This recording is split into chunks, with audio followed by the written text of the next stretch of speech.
A cold wind swept across the barren plains of Montana Territory as Katherine Rose lowered her worn leather satchel to the ground, her eyes scanning the desolate horizon where nothing but sagebrush and dust greeted her.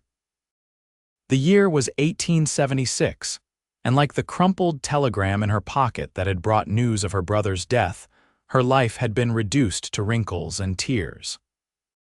The stagecoach that had dropped her at this remote outpost had long since disappeared in a cloud of dust, leaving Katherine alone with the setting sun and the small wooden sign that read Silver Creek, a town that seemed more like a mirage than a destination. Her plain brown dress, practical and unadorned, fluttered against her legs as she gathered her courage to move forward. At 24, she had come west to claim her brother's homestead, the only inheritance left to her after their parents' passing 2 years prior. "Miss, you planning on standing there till the coyotes come calling?" The deep voice startled her, causing Katherine to whirl around, her hand instinctively clutching the small knife hidden in the folds of her skirt. A tall man stood several paces away, his broad shoulders silhouetted against the amber sky. The wide brim of his cowboy hat cast shadows across his face, but she could see the glint of curiosity in his eyes. He wore a dusty denim shirt, worn leather chaps over faded trousers, and a gun belt that had clearly seen years of use. "I am perfectly capable of minding my own affairs, sir," Katherine replied, trying to mask her exhaustion with dignity.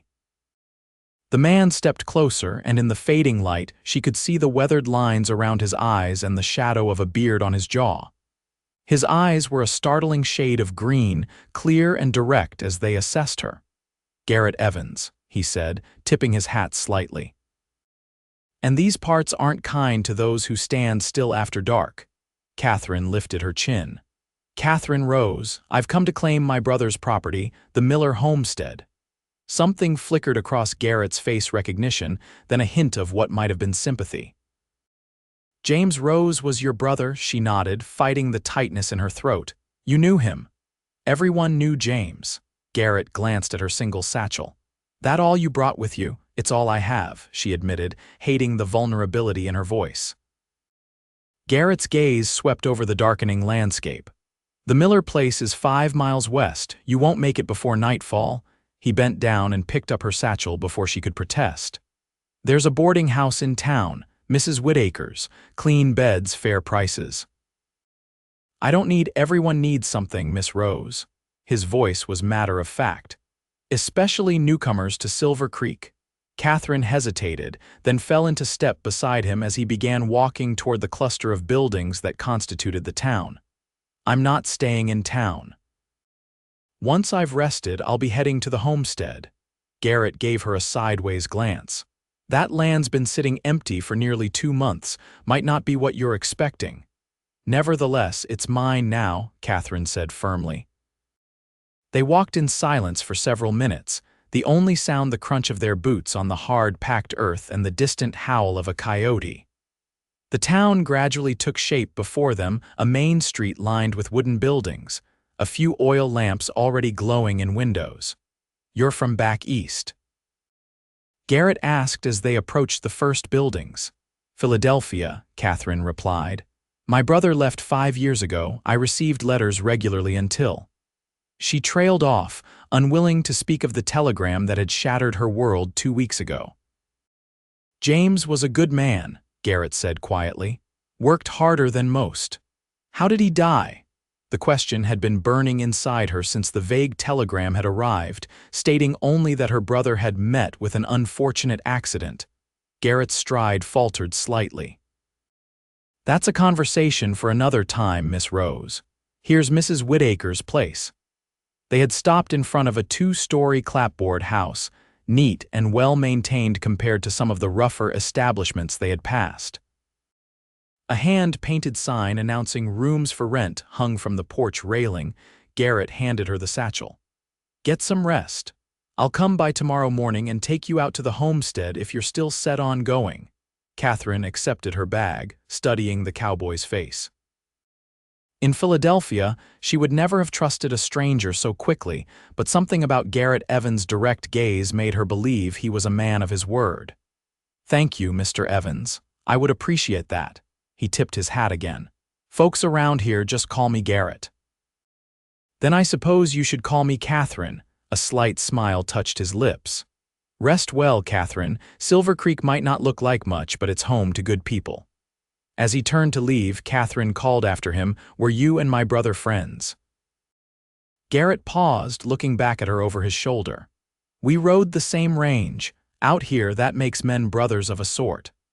With that cryptic answer, he continued down the street, his figure soon swallowed by the gathering darkness. Katherine stood watching the space where he had been, a strange mix of emotions swirling within her. Then, squaring her shoulders, she climbed the steps to Mrs. Whittaker's boarding house, ready to face whatever this new chapter of her life might bring. The morning came with a burst of golden light streaming through the thin curtains of Katherine's rented room. She had slept fitfully, dreams of her brother and the unknown homestead that awaited her tangling in her mind.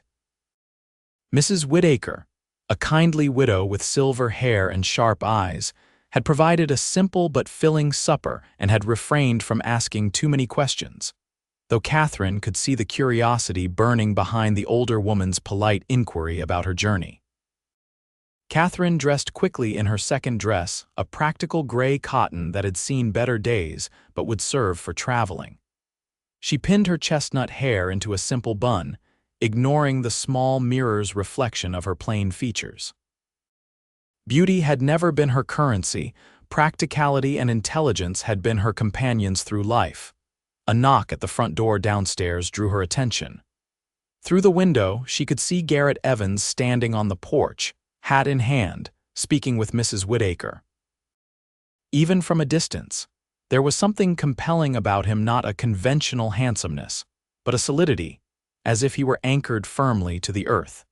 Katherine gathered her few belongings and made her way downstairs, where Mrs. Whittaker was setting out a breakfast of fried potatoes and eggs.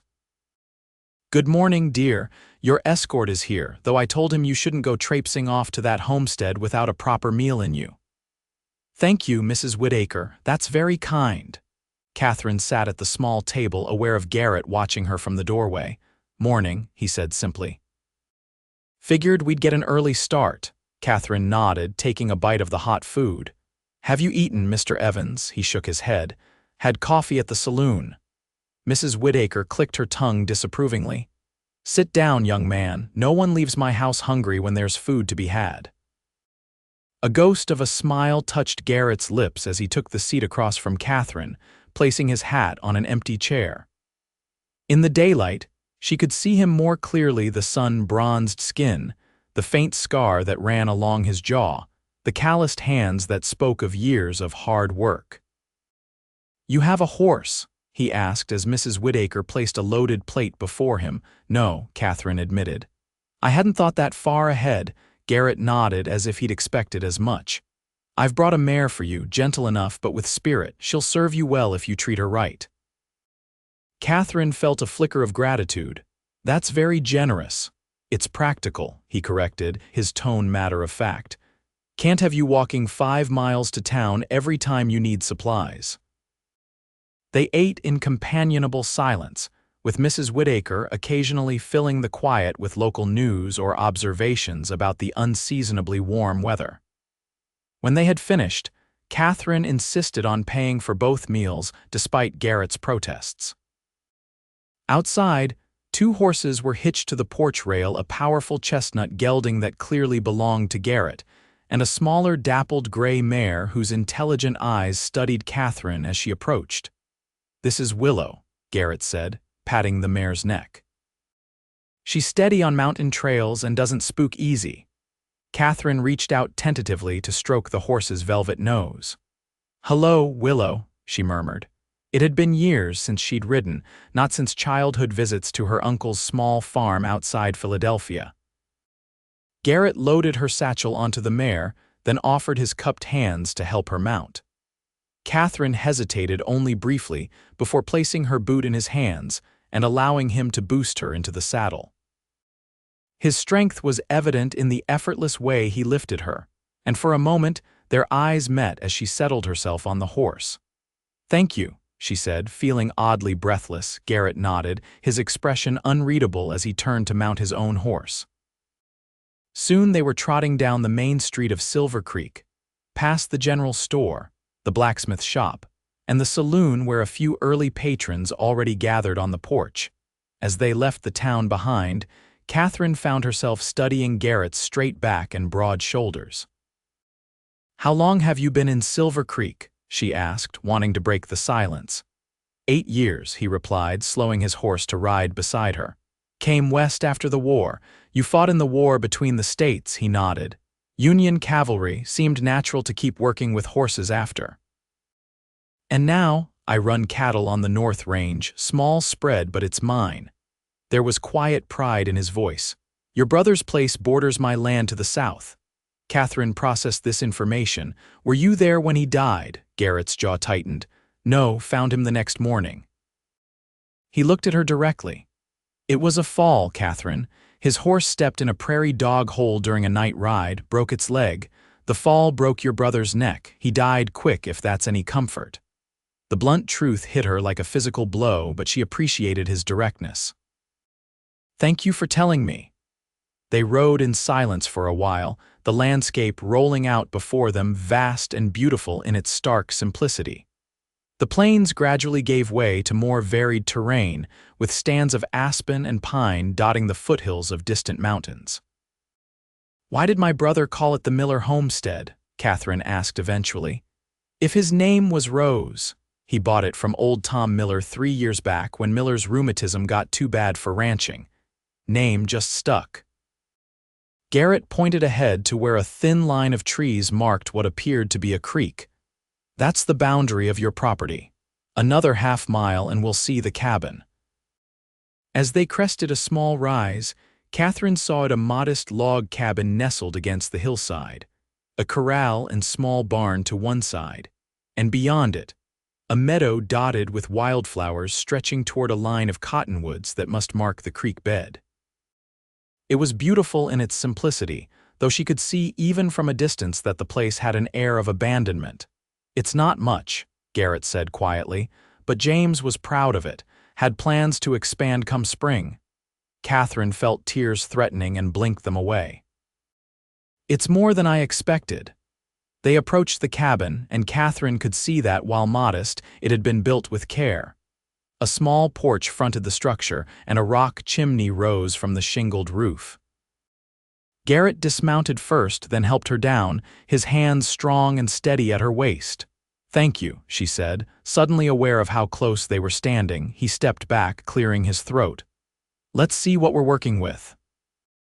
The cabin door wasn't locked. There was little need for locks in such remote country, and Garrett pushed it open, holding it for Katherine to enter first. The interior was a single room with a stone fireplace at one end, a rough-hewn table and chairs in the center, and a bed built into the corner. Shelves lined one wall, holding books, tools, and cooking implements. Everything was covered in a fine layer of dust. "It's perfect," Katherine whispered, turning slowly to take it all in. This had been her brother's home, his dream. Now it was hers. Garrett was watching her, his expression softening slightly at her reaction. "Needs some attention, but the structure's sound. James built it to last." Katherine ran her hand along the table's edge. "I'll make it a home again. You planning to work the land yourself?" There was no judgment in his tone, just practical inquiry. "I don't know much about ranching," she admitted, "but I'm willing to learn. What choice do I have?" Garrett studied her for a long moment. "There's always choices, Katherine. You could sell the place, go back east." She shook her head firmly. "No, this was James's dream, now it's mine." She looked around the cabin again. "I'll need supplies from town, and I'll need to learn about the livestock. Your brother kept a small herd, about 30 head. They're grazing the south pasture now." "Neighbors been keeping an eye on them." He hesitated. "That would be me." Katherine turned to him with genuine gratitude. "You've been watching over my brother's cattle. Why?" Garrett shrugged, looking uncomfortable with her thanks. "Seemed the right thing to do. James would have done the same." There was something he wasn't saying. some deeper connection to her brother that he was holding back. But Katherine didn't press. Instead, she moved to the door and looked out at the land that was now hers, the rolling meadow, the distant trees, the big Montana sky that seemed to go on forever. "I'll need help," she said finally, turning back to Garrett. "Would you be willing to teach me what I need to know? I can pay you," he frowned. "Don't need payment." "Everyone needs something, Mr. Evans," she said, echoing his words from the previous evening. "I won't be a charity case."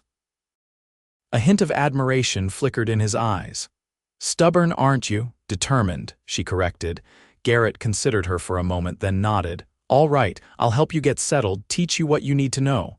In exchange, you can help me with my accounts." "Never was much good with figures," Katherine smiled, extending her hand. "We have an agreement then." Garrett looked at her outstretched hand for a moment before taking it in his much larger one.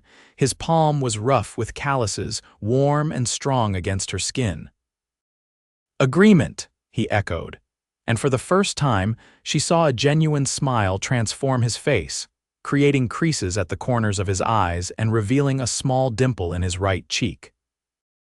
Katherine felt something shift inside her, a small but significant realignment, as if her heart had recognized something her mind hadn't yet comprehended. In that moment, standing in her brother's cabin with her hand in Garrett Evans's, she felt the first stirring of hope since receiving the telegram about James's death. This was where she was meant to be. The first week on the homestead tested Katherine in ways she hadn't anticipated. Each morning she woke with the sun, her body aching from the previous day's labors. She scrubbed the cabin from top to bottom, airing out bedding and clearing away the dust of abandonment. She learned to draw water from the well, to build and maintain a fire in the stone fireplace, and to cook meals on the cast iron stove that dominated one corner of the cabin. True to his word, Garrett came each day, arriving as the morning mist still clung to the meadow. He brought supplies from town: flour, coffee, sugar, and other necessities, and refused Katherine's attempts to reimburse him, saying only that she could settle accounts once she had sold her first calves. On the third day, he took her to see the cattle, a small but healthy herd of Herefords grazing in the south pasture. Katherine had never been so close to such large animals and couldn't hide her apprehension as Garrett led her among them on horseback. "They sense fear," he told her, his voice steady as a particularly large steer eyed them warily. "Respect them, but don't fear them. They're the lifeblood of your ranch now." Katherine nodded, straightening her spine and relaxing her grip on the reins as Willow picked her way through the herd. "How do you tell them apart?" Garrett pointed out the different markings, explaining the branding system and how to identify age and health. His knowledge was extensive, and he shared it patiently, never making her feel inadequate for her questions. "My father raised horses in Virginia before the war," he explained as they rode back to the cabin that afternoon. "I grew up learning to read animals the way some men read books. And do you read books as well, Mr. Evans?" Katherine asked, curious about this man who had become such a fixture in her new life. A slight smile touched his lips. "When there's time. Your brother had quite a collection, he lent me a few." The mention of James brought a familiar pang, but Katherine found the sharp edge of grief was beginning to dull. He always loved reading. Even as a boy, he'd stay up late with a candle, lost in some adventure story. Garrett nodded. "He spoke of you often. Proud of his scholarly sister, he was." Katherine felt a flush of pleasure at this. "We wrote to each other regularly, but letters can only convey so much. I feel like I'm getting to know him better through his home and through his friends." Their eyes met briefly, and something passed between them, an acknowledgement of the bond that was forming, built on shared memories of James but growing into something more. By the end of the week, Katherine had established a routine. Mornings were for chores around the cabin and garden. She had discovered a small vegetable plot behind the house that needed attention. Afternoons were spent with Garrett, learning the business of ranching, how to ride the boundaries of her property, how to check the herd for illness or injury, how to mend fences, and manage the small hay field that would provide winter feed. In the evenings, after Garrett had ridden back to his own ranch, Katherine would sit on the porch, watching the sunset paint the western sky in impossible colors. In those quiet moments, she began to understand what had drawn her brother to this wild, beautiful country. There was a freedom here, a sense of possibility that she had never felt in Philadelphia's confined streets. On Saturday morning, Garrett arrived earlier than usual, leading a pack mule laden with supplies in addition to his chestnut gelding. "Town day," he announced as Katherine met him at the corral. "Thought you might want to come along, stock up on what you need, meet some of the folks." Katherine hesitated. She had grown accustomed to the solitude of the homestead, finding an unexpected peace in the daily rhythms of ranch life. But she knew she couldn't remain isolated forever. "I'll get my hat," she said, hurrying back to the cabin. The ride to Silver Creek took less time than she remembered from that first night, perhaps because the journey was now familiar, or perhaps because of the pleasant company. Garrett was not a talkative man by nature, but over the past week he had begun to open up more, sharing stories of ranch life and occasionally glimpses of his past. "Virginia must be beautiful," Katherine remarked as they rode. "All that green, the rolling hills." Garrett's expression grew distant. "It was, the war changed it, changed everything." "Is that why you came west?" He nodded slowly. "Nothing left for me there. Family gone, land taken for taxes. Seemed like a good time to start fresh." "I understand that need," Katherine said softly. "After our parents died, Philadelphia felt empty. When I received the telegram about James, I knew I couldn't stay." Garrett glanced at her, his green eyes thoughtful. "Do you miss it? The city?" Katherine considered the question. "I miss certain things, books readily available, music, theater." She smiled. "Hot baths without having to haul and heat the water myself." This drew a chuckle from Garrett. "Territory life has its hardships. But it has its rewards too," she added, looking out at the sweeping landscape. "I've never seen such skies or felt such freedom." They rode in companionable silence for a while, until the buildings of Silver Creek appeared on the horizon. As they approached the town, Katherine became aware of curious glances from townspeople going about their Saturday business. A woman in a faded calico dress paused in sweeping her porch to watch them pass. Two men loading barrels outside the saloon stopped to tip their hats. "Word travels fast in small towns," Garrett murmured. "Everyone knows James Rose's sister has come to claim his property." "And what else do they know?" Katherine asked, suddenly self-conscious. Garrett's lips quirked. "That she's too pretty to be left alone out there, according to the gossips at the general store." Katherine felt her cheeks warm at the implied compliment, though she knew it was merely a report of town talk. Gossips are the same everywhere, it seems. They hitched their horses outside the general store, and Garrett helped Katherine dismount, his hands lingering briefly at her waist before he stepped back. The touch sent an unexpected warmth through her, and she busied herself with straightening her skirt to hide her reaction. The bell above the door jangled as they entered the store, and the robust man behind the counter looked up with a broad smile. "Garrett Evans, twice in 1 week. Must be a special occasion." "Morning, Henry," Garrett replied. "This is Miss Katherine Rose, James's sister." Henry's smile softened with sympathy. "Miss Rose, welcome to Silver Creek. Your brother was a fine man. We all felt his loss keenly." "Thank you," Katherine said, touched by the genuine warmth in the storekeeper's voice. "I'm beginning to understand why he loved it here." "We take care of our own," Henry said firmly. "Anything you need, you just ask." Katherine spent the next hour selecting supplies, fabric for curtains and a new dress, seeds for the garden, household items to replace those that had worn out or gone missing. Henry was helpful and fair with his prices, occasionally suggesting alternatives or additions that might serve her needs better throughout it all. Garrett remained nearby, sometimes offering a suggestion but mostly just a steady, reassuring presence. Katherine found herself increasingly aware of him, the way he moved with easy confidence. the quiet respect other townspeople showed him, the occasional smile that transformed his serious face when something amused him. As Henry tallied her purchases, the bell over the door jingled again, and a well-dressed woman entered, followed by a younger woman who bore a striking resemblance to her. Both were attractive in a polished way that made Katherine acutely aware of her plain, practical dress and wind-tousled hair. "Mr. Evans," the older woman said, her voice carrying a note of surprise that seemed slightly affected. "What a pleasant coincidence." Garrett straightened, his expression carefully neutral. "Mrs. Thornton, Miss Thornton, good morning." The younger woman, Miss Thornton, stepped forward with a bright smile. "Garrett, we missed you at the social last weekend. Mother was quite disappointed, weren't you, Mother?" Mrs. Thornton made a dismissive gesture. "Victoria exaggerates, though we did hope you might make an appearance." Her gaze shifted to Katherine, assessing her with barely concealed curiosity. "And who is your friend?"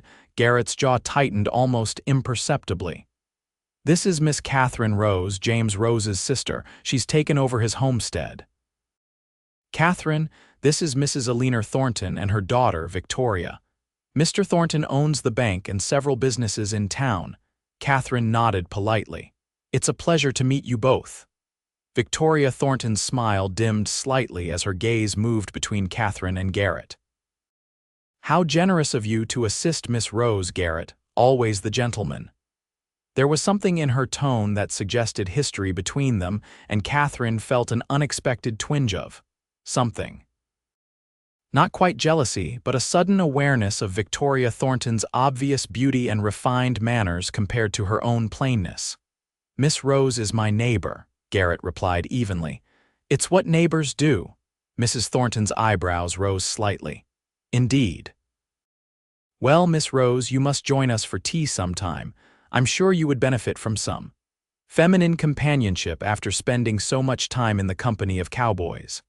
The condescension in her tone was subtle but unmistakable. Before Katherine could formulate a response, Garrett spoke. "Katherine has been too busy learning to run her ranch to socialize much," he said, a hint of steel beneath his polite tone. "She's a quick study. James would be proud."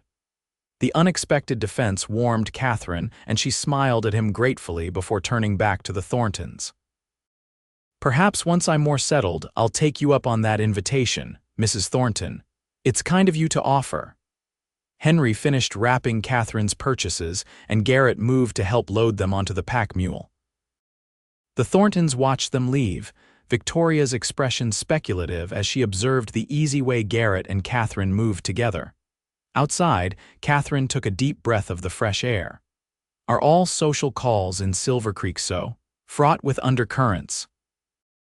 Garrett's mouth twisted in a wry smile. "The Thorntons are particular. Eleanor has had her eye on me as a potential son-in-law for a while now." "I see." Katherine tried to keep her tone neutral, though the revelation caused an unexpected dip in her spirits. "Miss Thornton is certainly beautiful." "Beauty isn't everything," Garrett said quietly, securing the last of the packages to the mule's pack. Before Katherine could respond, a commotion from the saloon drew their attention. A man staggered out onto the boardwalk, clearly intoxicated despite the early hour. He was followed by a harried-looking barkeeper who seemed to be trying to persuade him to go home. "No, she's here," the drunk man was saying loudly. "Rose's sister. Where is she?" Katherine stiffened as she realized the man was talking about her. Garrett moved subtly, positioning himself between her and the drunk. "That's Jenkins," he murmured. "Used to work for your brother sometimes, has a problem with whiskey." The man Jenkins spotted them and lurched in their direction, pointing an unsteady finger. "You, Rose's sister." "Your brother owed me wages when he died." Garrett stepped forward, his posture relaxed but alert. "That's enough, Jenkins, go sleep it off." Jenkins swayed, his bloodshot eyes fixed on Katherine. 2 weeks' pay he owed me, I want what's mine." Katherine moved to stand beside Garrett, refusing to cower. "Mr. Jenkins, if my brother owed you wages, I'll settle the debt, but this isn't the way to approach the matter." Jenkins blinked, seemingly surprised by her calm response. "You will, of course." Come see me when you're sober, bring any proof you have of the arrangement, and we'll sort it out fairly." The drunk man stared at her for a long moment, then nodded slowly. "All right, that's fair." He turned and stumbled away, mumbling to himself. Garrett looked at Katherine with a new respect in his eyes. "You handled that well." She shrugged, though she was pleased by his approval. "Did my brother owe him wages? Possible. James let him go about a month before he died. Jenkins had been drinking on the job." Garrett helped her mount Willow, "But you're right to ask for proof." As they rode out of town, Katherine felt the curious gazes of townspeople following them. Her encounter with Jenkins, brief as it was, had been witnessed by several people, and she knew it would be discussed in detail once they were gone. "Is it always going to be like this?" she asked as they left the town behind. "Being watched, judged?" Garrett considered the question. "For a while." "You're new, and you're a woman taking on a man's role. That makes you interesting." He glanced at her. "But they'll get used to you, especially when they see you're serious about making a go of the ranch." "And if I fail?" The question had been haunting her, though she hadn't voiced it until now. "You won't," Garrett said with such certainty that Katherine found herself believing him. They rode in comfortable silence for a time, each lost in their own thoughts. The day was warm but not unpleasant, with a gentle breeze carrying the scent of sage and sun-warmed grass. "I was thinking," Garrett said eventually, "your garden needs tending if you want vegetables this summer. Tomorrow's Sunday. If you'd like, I could come by and help you get it in order." Katherine smiled, touched by the offer. "I'd like that very much." As they approached the homestead, Katherine was struck by how quickly it had come to feel like home. The cabin's simple lines against the backdrop of rolling hills, the cottonwoods along the creek swaying in the breeze, even the distant lowing of cattle, all of it had become familiar and dear in just a week's time. Or perhaps, she thought as she watched Garrett unsaddle the horses, it was the company that had made the transition so smooth. There was something about his steady presence that anchored her in this new life, making the strangeness less daunting and the challenges more manageable. "Thank you," she said suddenly as they carried her purchases into the cabin. Garrett looked at her questioningly. "For what?" "For everything.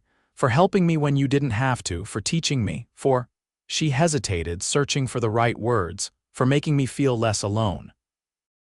Something shifted in his expression, a softening around the eyes, a slight parting of lips as if he wanted to say something important.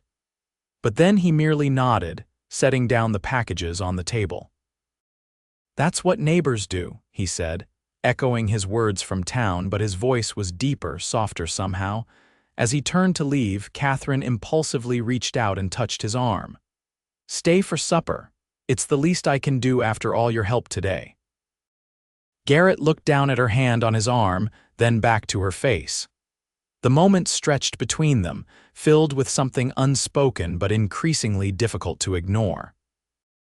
"I'd like that," he said finally, and Katherine felt a warmth bloom inside her that had nothing to do with the afternoon sun streaming through the cabin windows.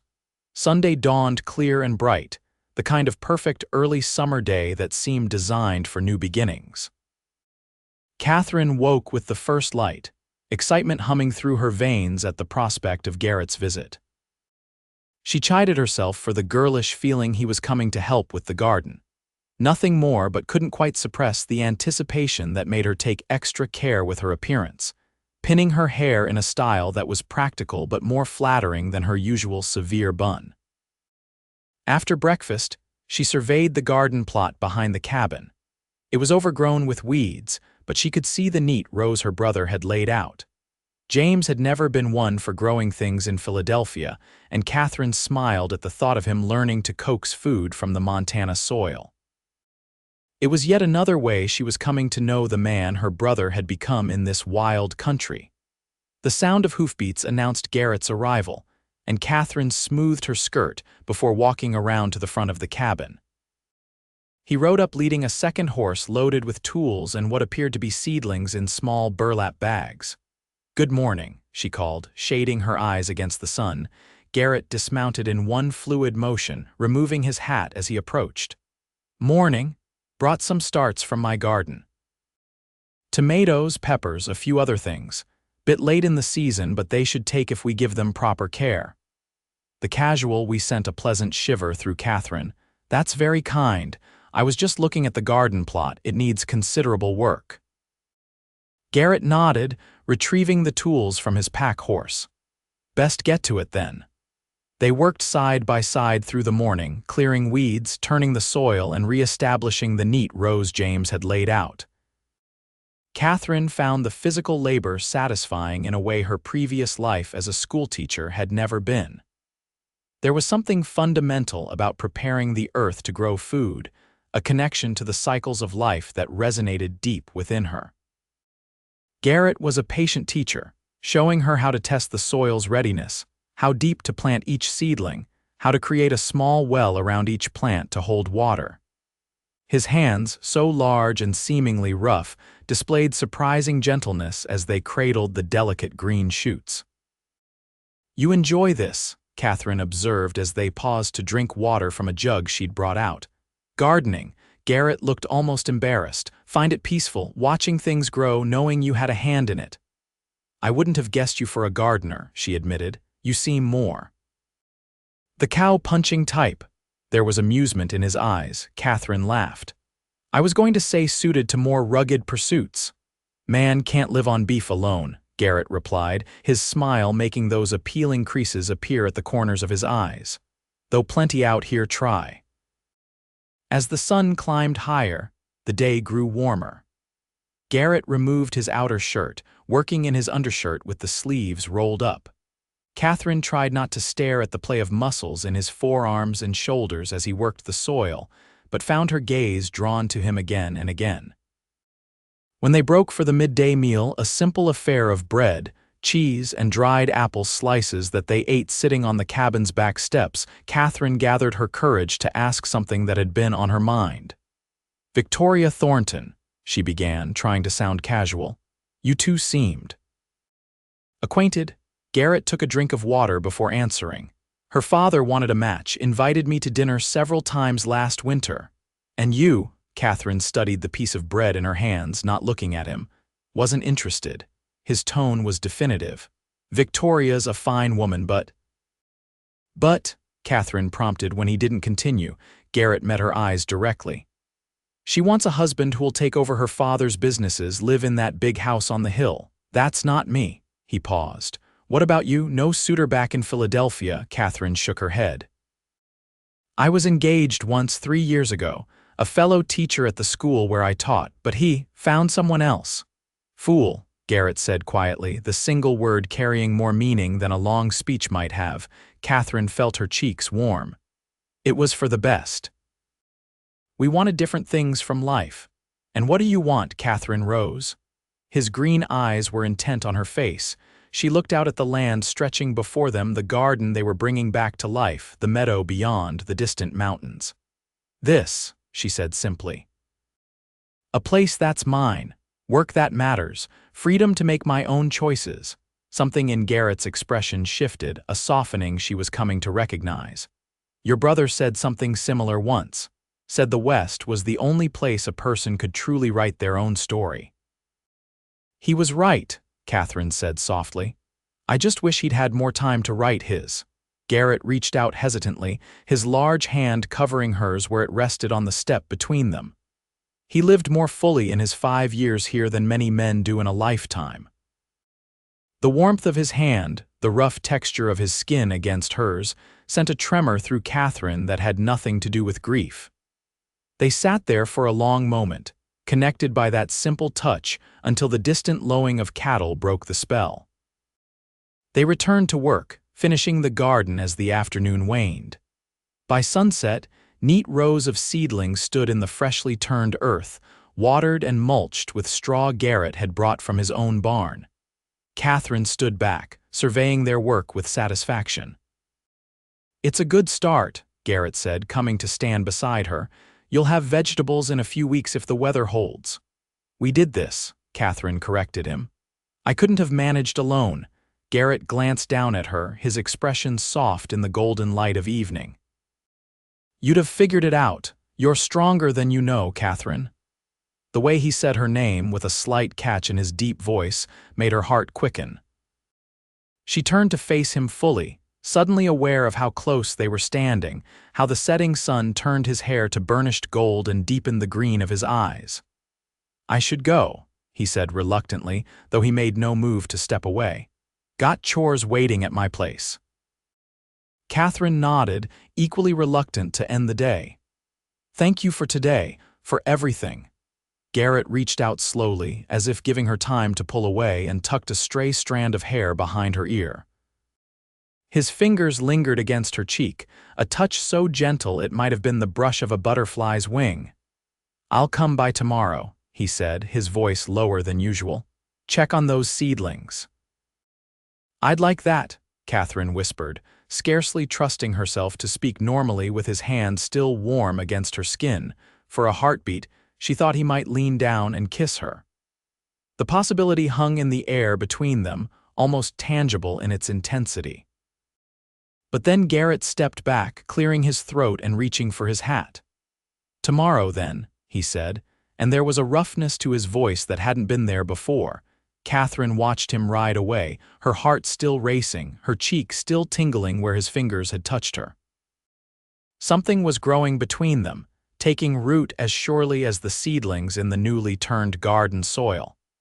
Something tender and promising, but also frightening in its newness and intensity. As the twilight deepened around her, Katherine realized with startling clarity that in coming to Montana to claim her brother's legacy, she had found something she hadn't known. She was seeking not just a home or a purpose, but the possibility of a love she had long ago stopped believing might be hers. The days that followed fell into a rhythm as natural as the rising and setting of the sun. Each morning, Katherine would wake with the dawn, attend to chores around the cabin, and then venture out to check on the garden or the cattle in the south pasture. By mid-morning, Garrett would arrive, sometimes bringing supplies or news from town, always ready to teach her another aspect of ranching life. Under his patient guidance, Katherine learned to ride with increasing confidence, to recognize the signs of illness in cattle, to mend fences and repair tack. Her hands, once soft from indoor work, grew calloused and strong. Her skin, despite the wide-brimmed hat she wore, took on a golden glow from days spent under the Montana sky. One afternoon in late June, nearly a month after her arrival, Garrett suggested they ride the full boundary of her property. "Need to know your land," he explained as they saddled their horses. "Every hill, every creek, every place your cattle might wander."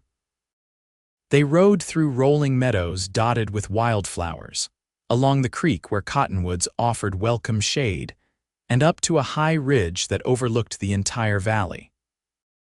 Katherine reined in Willow and sat in awe of the vista spread before her, the patchwork of green and gold meadows, the silver ribbon of the creek, the distant mountains with their snow-capped peaks. "It's magnificent," she breathed. Garrett nodded, sitting easy in his saddle beside her. "Your brother used to come up here sometimes, said it helped him think. I can see why." Katherine turned to look at him, noting how the landscape seemed to suit him, as if he had been carved from the same rugged materials as the mountains themselves. "Thank you for showing me this place." "Belongs to you," Garrett reminded her. "This ridge marks your northern boundary. My land starts just beyond." Katherine looked out at the valley again. "It feels strange to say a person can own this. It's so vast, so eternal." "We're just borrowing it for a while," Garrett agreed. "Taking our turn to be its caretakers." The philosophical observation surprised her, revealing yet another layer to this complex man. Over the past month, Katherine had come to know Garrett Evans in ways that went beyond his skills as a rancher or his knowledge of the land. She had discovered his dry sense of humor, his quiet kindness, his unexpected love of poetry. She had found him reading from her brother's collection of Tennyson one evening, when she returned from gathering eggs. What she had not discovered was why he remained unmarried at 34, why a man so capable and honorable had no family of his own. The question had been on her mind increasingly as their daily interactions had grown more comfortable, more laden with unspoken possibilities. "Why have you never married?" The question slipped out before she could reconsider its boldness. Garrett looked startled, then thoughtful. He shifted in his saddle, gazing out at the horizon. "Came close once right after the war. Mary Callahan, daughter of my father's friend." A shadow crossed his face. "She died of typhoid before we could set a date." "I'm sorry," Katherine said softly. He nodded in acknowledgement. "After that, came west, been busy building something of my own, never met anyone who." He trailed off, then finished simply, "Never met the right woman, I suppose." The way he looked at her as he said it made Catherine's heart beat faster. There was something in his eyes, a question, a possibility. "And now?" she asked, hardly daring to breathe. Garrett held her gaze for a long moment. "Now I'm not so sure about that." The admission hung between them, charged with meaning. Katherine felt as if they were standing on the edge of something profound, both of them hesitating before taking the plunge.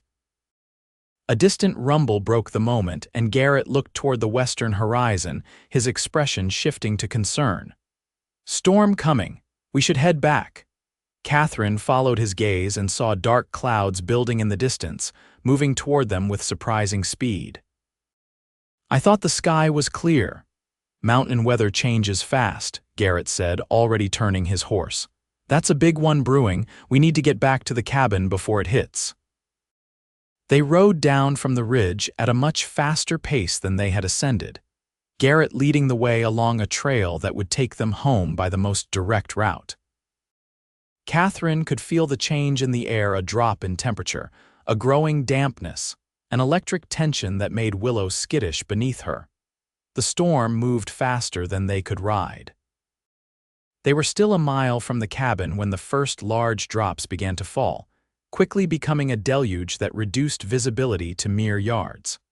Lightning cracked across the sky, followed almost instantly by a boom of thunder that made both horses shy nervously.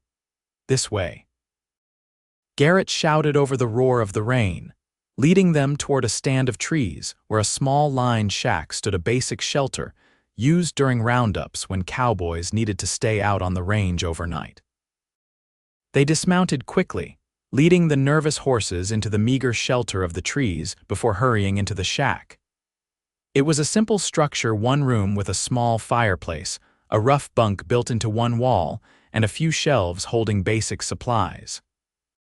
But it was dry, and right now, that was all that mattered.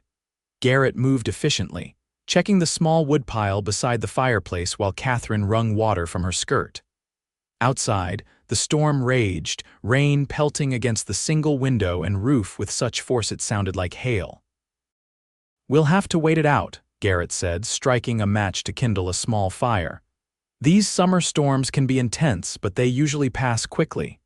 Katherine nodded, shivering slightly in her wet clothes. The temperature had dropped considerably with the storm's arrival, and now that they were no longer riding, the chill was setting in. Garrett noticed her discomfort. "You're soaked through." He rummaged in a trunk at the foot of the bunk and produced a rough woolen blanket. "Here." "It's not fancy, but it's dry." Katherine accepted the blanket gratefully, wrapping it around her shoulders. "Thank you." As the fire caught and began to warm the small space, Katherine became acutely aware of their situation alone together in this isolated shelter, the storm effectively cutting them off from the rest of the world. In Philadelphia, such circumstances would have been scandalous, ruinous to a woman's reputation. But this wasn't Philadelphia, and the rules of the East seemed increasingly irrelevant in this wild country where survival often depended on practicality rather than propriety. Garrett seemed to read her thoughts. "We shouldn't be here long," he said, his tone carefully neutral as he added another log to the fire. "Storm will likely blow over in an hour or so." Katherine nodded but found herself strangely reluctant to have the moment end. Here, in this small shelter with rain drumming on the roof and lightning occasionally illuminating the interior in brief, bright flashes, there was an intimacy that both frightened and thrilled her.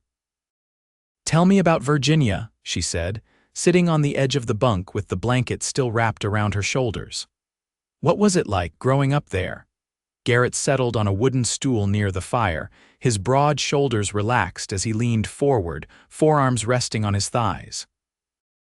In the firelight, his features were softer, the usual guardedness in his expression replaced by something more open, more vulnerable. "It was beautiful," he said, his voice taking on a quality she hadn't heard before, a slight drawl that must have been his natural accent, usually carefully suppressed. "Rolling hills, forests so green they hurt your eyes in spring.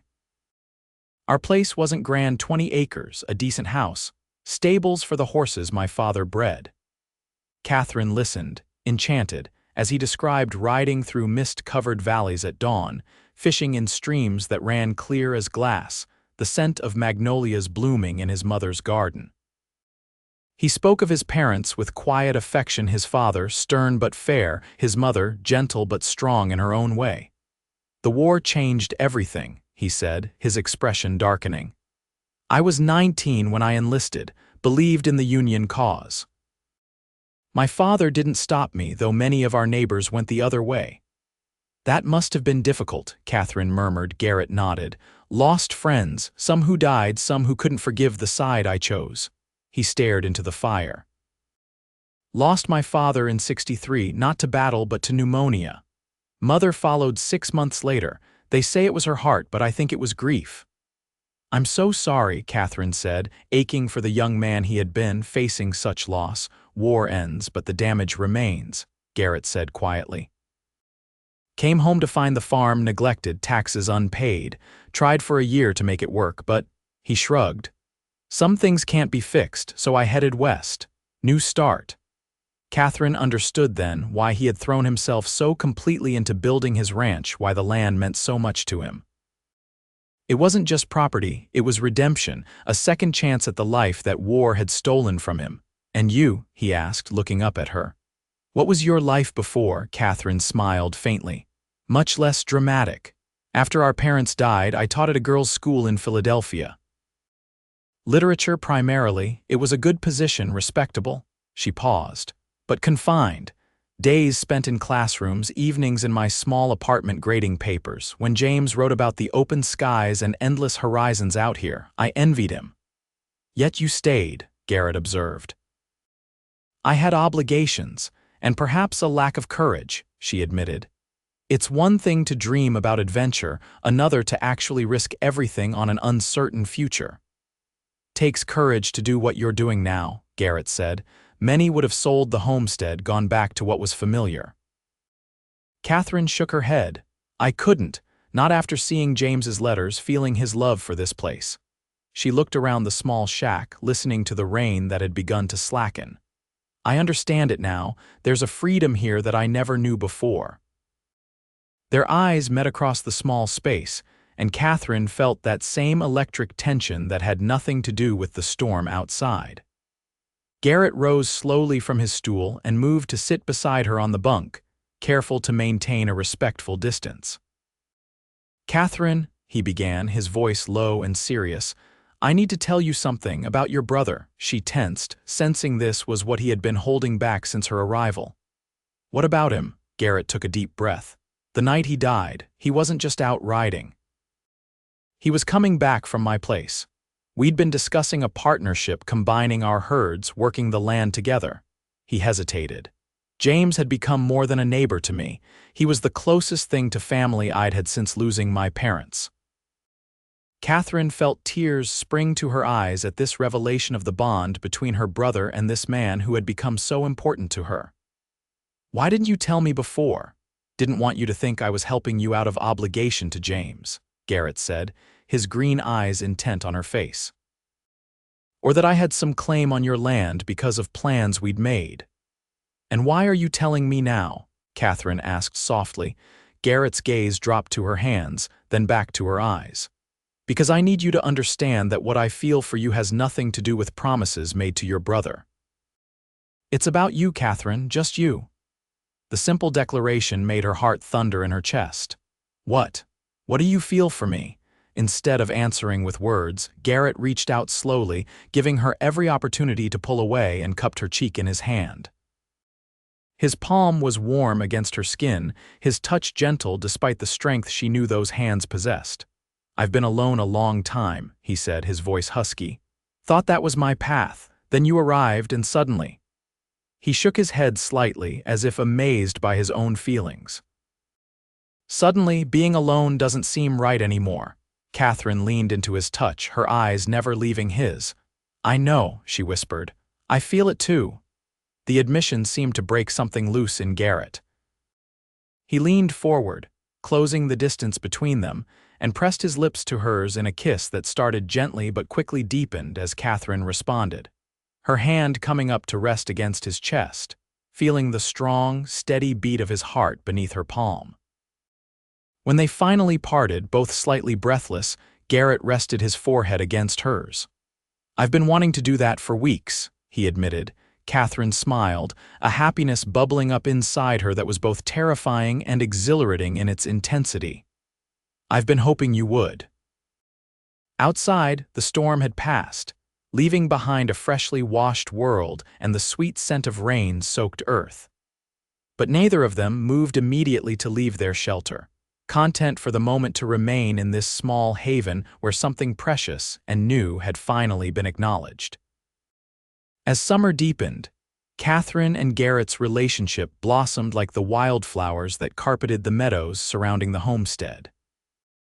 They worked side by side during the days mending fences, tending the growing garden, checking on the herd, and in the evenings, they often sat on the cabin's porch, watching the sunset paint the western sky in impossible colors. Katherine learned the rhythms of ranch life, growing stronger and more confident with each passing day. The plain schoolteacher from Philadelphia began to fade, replaced by a woman who could ride for hours without tiring, who knew her cattle by sight, who could look at the sky and predict tomorrow's weather with surprising accuracy. Word of their growing attachment spread through Silver Creek, as such things inevitably do in small communities. Some, like Mrs. Whitaker and Henry from the general store, seemed pleased by the development. Others, particularly Eleanor Thornton and her circle, regarded the match with thinly veiled disapproval.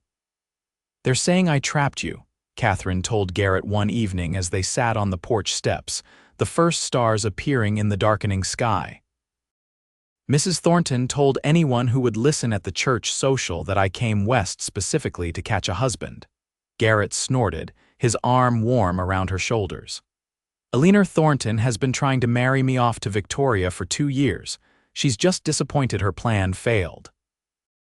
Katherine leaned against him, drawing comfort from his solid presence. "Still, I hate being the subject of gossip."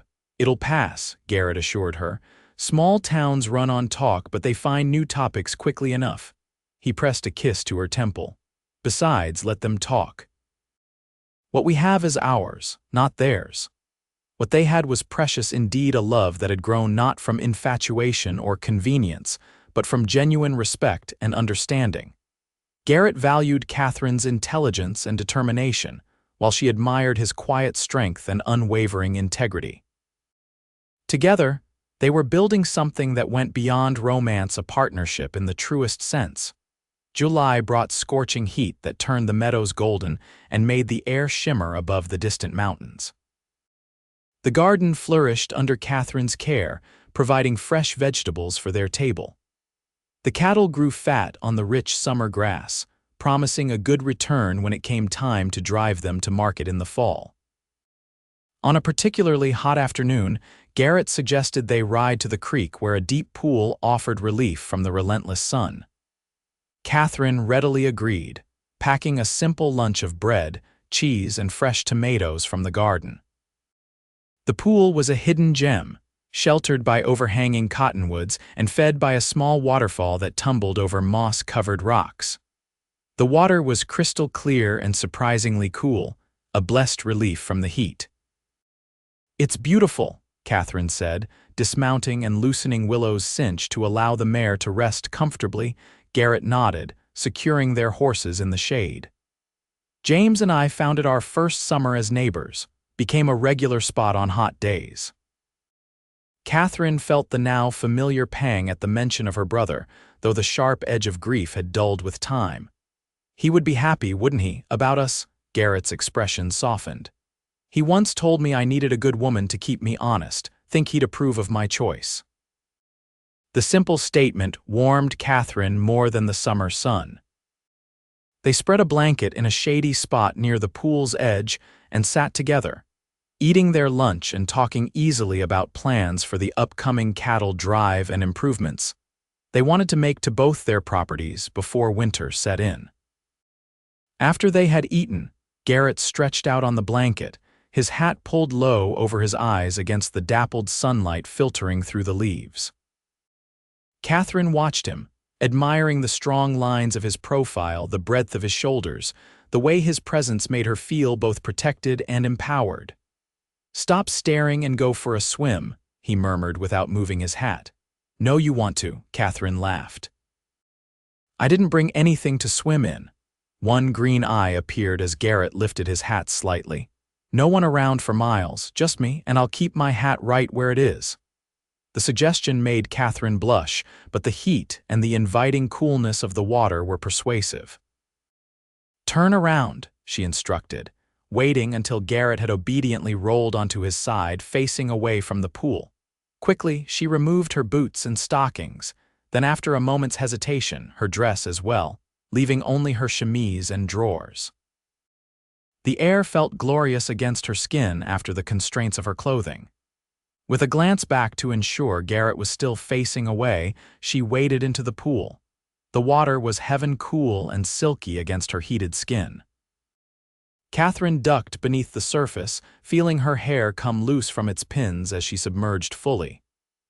When she came up, pushing wet hair from her face, she saw Garrett watching her from the bank, his expression a mixture of admiration and something deeper, more primal.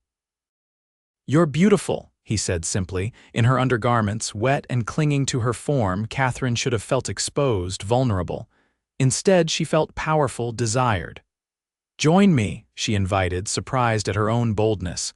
Garrett didn't need to be asked twice. He stripped down to his undershorts with an efficiency that spoke of years of life outdoors, where privacy was a luxury rarely afforded. Katherine admired the play of muscles beneath his sun-bronzed skin as he waded into the pool, moving toward her with the grace of a man completely at home in his body. When he reached her, standing waist-deep in the clear water, Garrett didn't immediately touch her. Instead, he looked at her with such tenderness that Katherine felt tears spring to her eyes. "I love you, Katherine Rose," he said, the words simple but profound in the stillness of the afternoon. "Have almost from the first moment I saw you standing alone at that stagecoach stop, looking so determined despite everything." Katherine's heart swelled with emotion. "I love you too," she whispered, reaching for him at last. Their kiss was different from the others they had shared, deeper, more urgent, filled with a hunger that had been building between them for weeks. Garrett's arms encircled her, pulling her against the solid warmth of his chest, and Katherine went willingly, her hands exploring the broad expanse of his shoulders, the strong column of his neck. When they finally parted, both breathing heavily, Garrett rested his forehead against hers. "Marry me," he said, his voice rough with emotion. "Be my wife, my partner in everything." "Yes," Katherine answered without hesitation. "Yes, Garrett Evans, I will marry you." His smile was brilliant, transforming his usually serious face into something so joyful it made her heart ache. He lifted her suddenly, spinning her in the water as she laughed, clinging to his shoulders. When he set her down again, his expression had grown more serious. "I want to do this right. We'll go to town tomorrow, get a license. Reverend Matthews can marry us on Sunday after services." "So soon?" Katherine asked, though her heart leapt at the thought. Garrett tucked a wet strand of hair behind her ear, his touch lingering on her cheek. "I've waited my whole life for you, Katherine. Don't want to wait any longer than necessary." His words melted something inside her, a final reservation she hadn't even realized she was holding. Standing there in the clear pool, with the man she loved looking at her as if she were the most precious thing in his world, Katherine felt a sense of rightness, of coming home in the deepest sense. "Sunday then," she agreed, reaching up to pull him down for another kiss, sealing their promise in the dappled shade of the cottonwoods, with only the rushing water and the singing birds as witnesses. News of their engagement spread through Silver Creek with the speed that only small-town gossip can achieve. By the time Katherine and Garrett rode into town the following day to obtain their marriage license, it seemed everyone knew of their intentions. They were met with congratulations from some, knowing smiles from others, and a few disapproving glances from the Thornton faction. Victoria Thornton herself cornered Katherine outside the general store while Garrett was inside purchasing supplies. "So," she said, her voice sweet but her eyes hard, "you've managed to catch Garrett Evans, quite an accomplishment for someone so new to our community." Katherine met her gaze steadily. "I didn't catch anyone, Miss Thornton. Garrett and I found each other." Victoria's smile tightened. "Of course, how romantic. I do hope you realize what you're getting into, marrying a rancher. It's not an easy life, so much work, so little refinement." She glanced pointedly at Katherine's practical dress and sun-browned hands. "I'm well aware of the challenges," Katherine replied evenly. "And the rewards?" "Well," Victoria said with a small laugh that held no humor, "I wish you both every happiness. Garrett deserves someone who truly appreciates him." Before Katherine could respond to the thinly veiled insult, Garrett emerged from the store, his arms loaded with packages. His expression darkened slightly as he took in the tableau before him. "Victoria," he said with a nod. "Good to see you." "Garrett," Victoria replied, her voice softening. "I was just congratulating your fiancé on your engagement. Such wonderful news." Garrett set down his packages and moved to stand beside Katherine, his arm sliding around her waist in a gesture that was both protective and possessive. "Thank you. We're very happy." Victoria's smile faltered slightly at the simple declaration. "Well, I won't keep you. I'm sure you have much to prepare before Sunday." With a final nod, she turned and walked away, her back straight, her head high. "You all right?" Garrett asked quietly once Victoria was out of earshot. Katherine leaned into him slightly. "Yes, she was just marking her territory, I suppose." Garrett snorted, territory that was never hers to mark. He looked down at Katherine, his green eyes serious. "Don't let her get to you. What we have is real. What she wanted was an idea, not the reality." The simple wisdom of his words settled something in Katherine. "I know," she said, reaching up to touch his cheek briefly. "Let's finish our errands and go home." Home. The word had taken on new meaning in the past months. It was no longer a place, not Philadelphia, not even the cabin on the homestead, but a person. Garrett was her home now, and wherever they were together would be where she belonged. Sunday dawned clear and bright, as if the Montana sky itself approved of their union.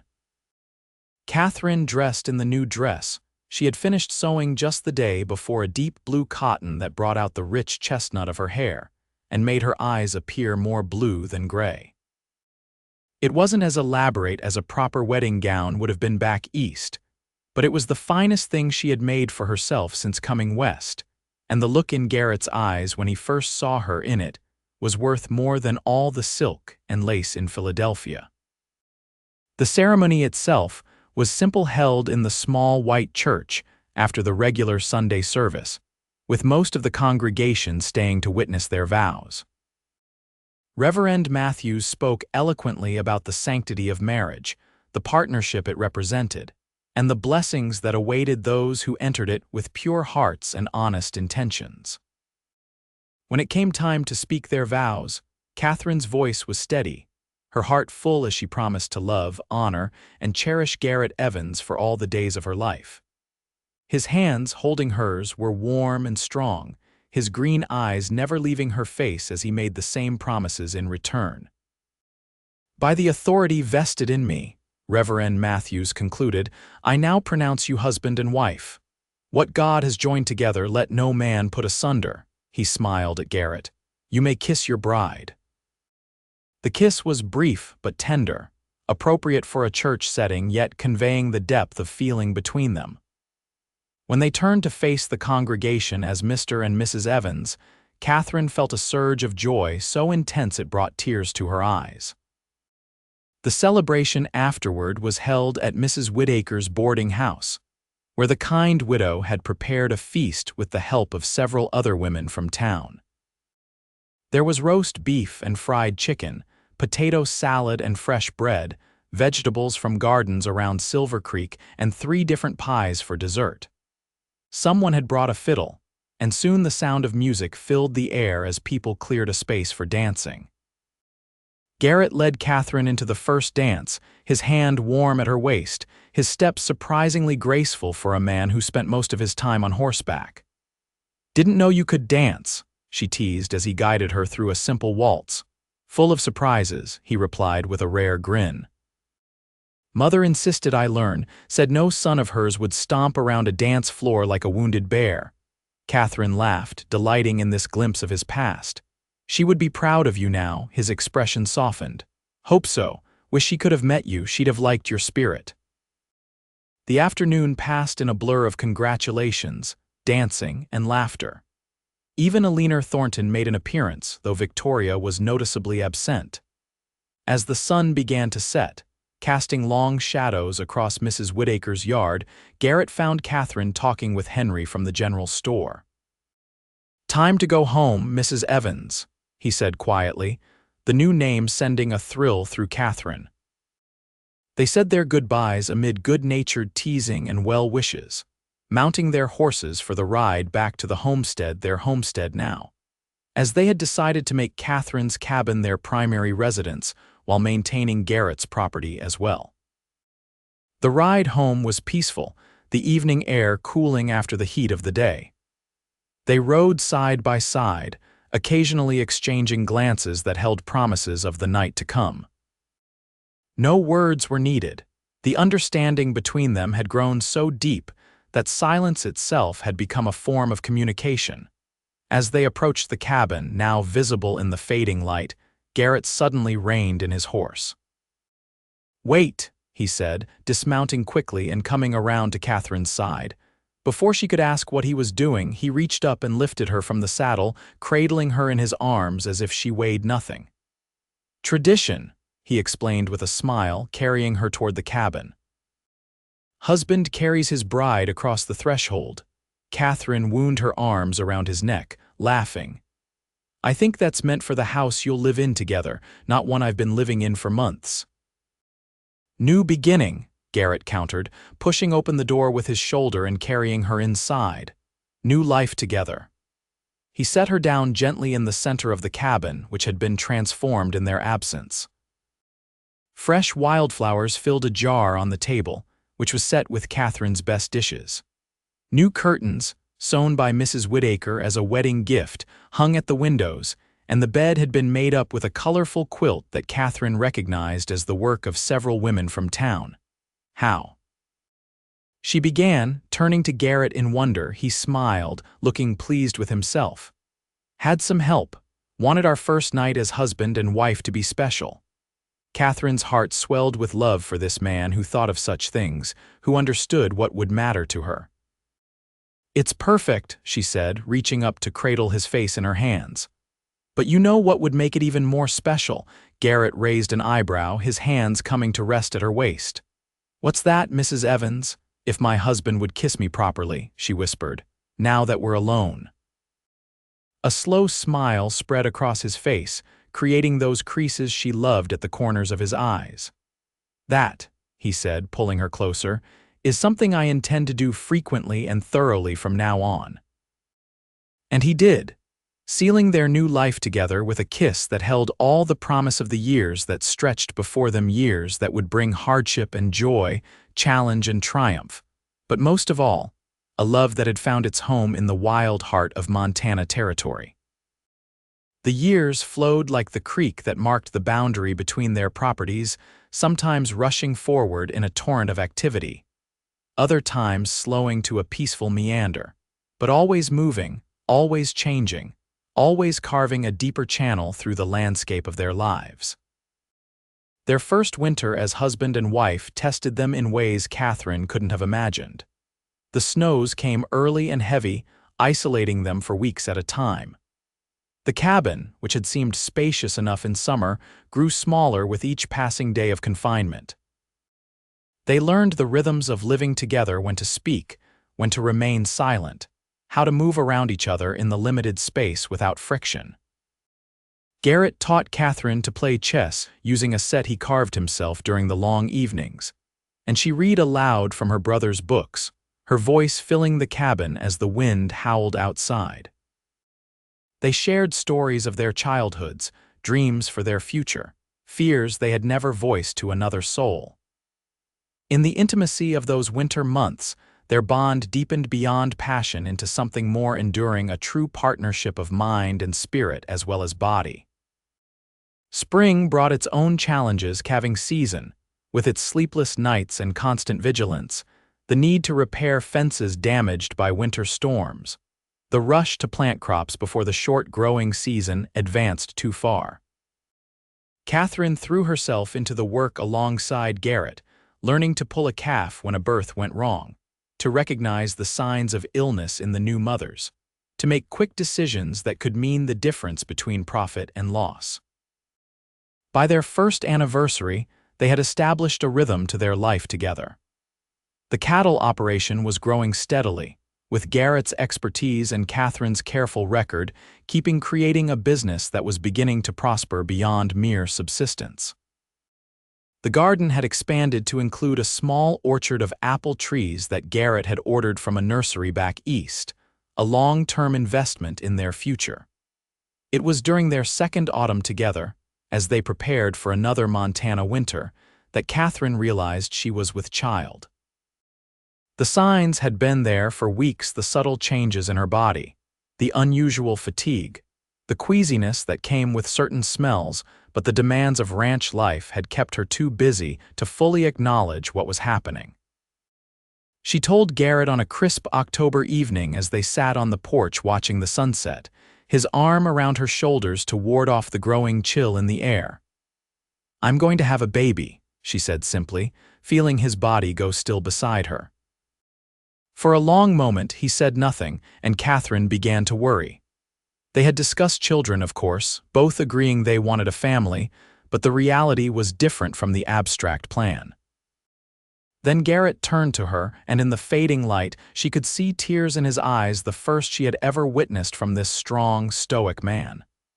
"A baby," he repeated, his voice rough with emotion. "Our baby." He placed his hand gently on her still flat stomach, as if trying to connect with the tiny life growing within. The tenderness of the gesture brought tears to Katherine's own eyes. "Are you happy?" she asked, needing to hear the words. Garrett cupped her face in his hands, his green eyes intense in the gathering dusk. "More than I ever thought possible," he said, and kissed her with such gentle reverence that Katherine felt her heart might burst with love. The months that followed were a time of preparation and anticipation.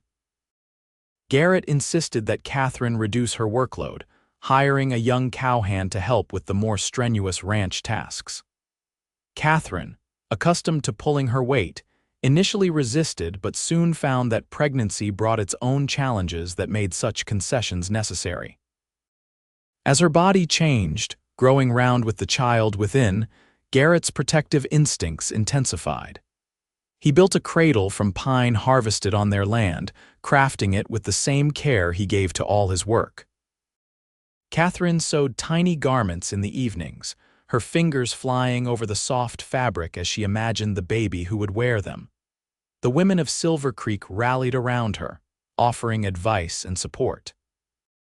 Even Alina Thornton, whose initial disapproval had gradually softened as she witnessed the genuine love between Katherine and Garrett, brought a handmade quilt for the baby, a peace offering that Katherine accepted with grace. Winter settled over the ranch again, but this year it brought a sense of cozy anticipation rather than confinement. The cabin, which Garrett had expanded the previous summer to include a proper bedroom and a larger kitchen, felt like a haven, warm, secure, filled with the promise of new life. Their son was born on a snowy night in early March, with Mrs. Whittaker serving as midwife and Garrett pacing anxiously outside the bedroom door until the old woman finally called him in to meet his child. Katherine, exhausted but radiant, held their tiny son in her arms, marveling at the perfect fingers, the tuft of dark hair, the miniature version of Garrett's strong jaw. "James," she said softly as Garrett sat beside her on the bed, his finger caught in the baby's surprisingly strong grip. "James Evans." Garrett nodded, unable to speak through the emotion that closed his throat. He leaned down to press a kiss to Katherine's forehead, then to the downy head of his son. In that moment, the circle seemed complete. The brother Katherine had lost lived on in name, and the family Garrett had thought never to have was now a reality. Little James thrived, growing strong on his mother's milk and the clear Montana air. He had Garrett's green eyes and Katherine's determined spirit, crawling early and pulling himself up to stand before he was 9 months old. His first steps were taken in the garden Katherine had expanded to feed their growing family, his chubby hands reaching for a butterfly that danced just beyond his grasp. Life settled into a new pattern, one built around the needs and rhythms of their child, but still anchored in the demands of the ranch. Katherine found unexpected joy in motherhood, a fulfillment that complemented rather than replaced her satisfaction in working the land.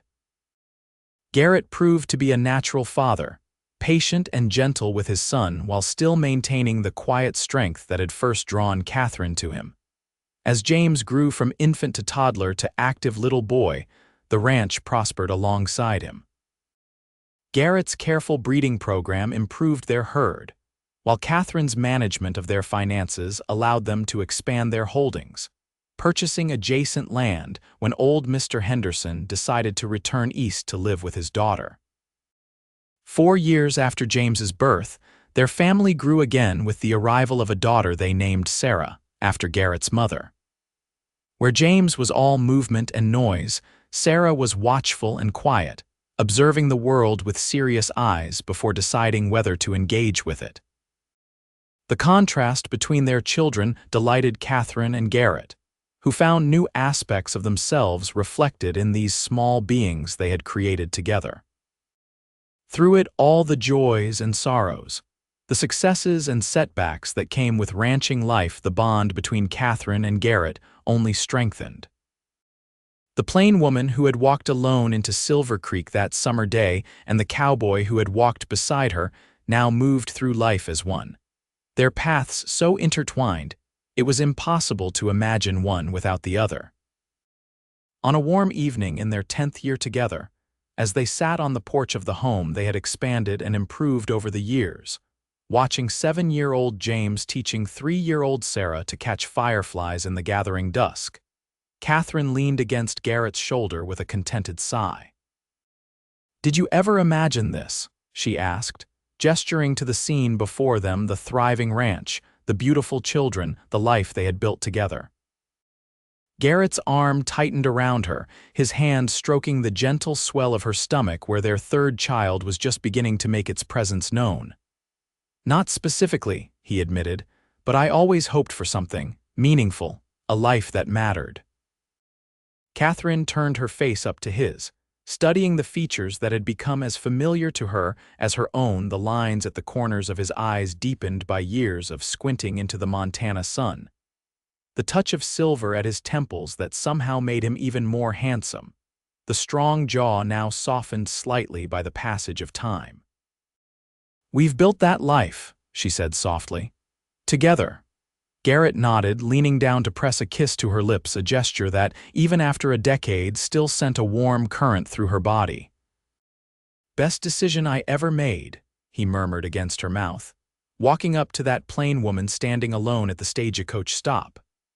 Katherine smiled, remembering her first sight of him, tall and imposing in the fading light, his hat pulled low over eyes that would come to mean home to her. "And the best decision I ever made was letting that cowboy walk beside me." As the fireflies danced around their children and the stars began to appear in the vast Montana sky, Katherine and Garrett Evans held each other close, grateful for the journey that had brought them together, and the love that had transformed two solitary souls into a family, a love as enduring as the land that had nurtured it, as vast as the sky above, and as true as the hearts that had recognized in each other the promise of home.